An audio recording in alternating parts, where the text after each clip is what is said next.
महत्वाची बातमी, कार्तिकी एकादशी दिवशी विठ्ठलाच्या महापूजेचा मान कोणाला हा प्रश्न उपस्थित झालाय।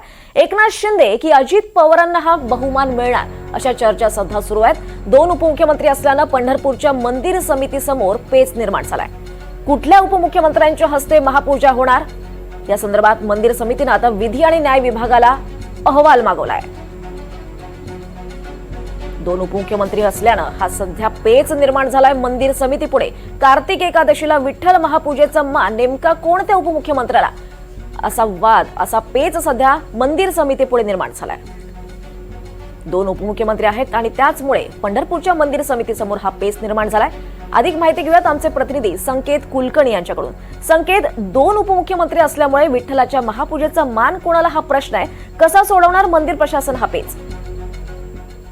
मंदिर प्रशासन हे पंढरपूरचं मंदिर प्रशासन हे राज्याच्या विधी व न्याय विभागाच्या अखत्यारीत येतं। यापूर्वी देखील एकनाथ शिंदे मुख्यमंत्री असताना देवेंद्र फडणवीस आणि अजित पवार असे दोन उपमुख्यमंत्री राज्यात होते। त्यावेळेस देखील असाच पद्धतीनं मंदिर समितीने विधी व न्याय विभागाकडे विचारणा केली होती। त्यावेळी विधी व न्याय विभागाने देवेंद्र फडणवीस यांचे नाव सुचवले होते। त्यानुसार देवेंद्र फडणवीसांना निमंत्रण देऊन फडणवीसांच्या हस्ते कार्तिकीची महापूजा झाली।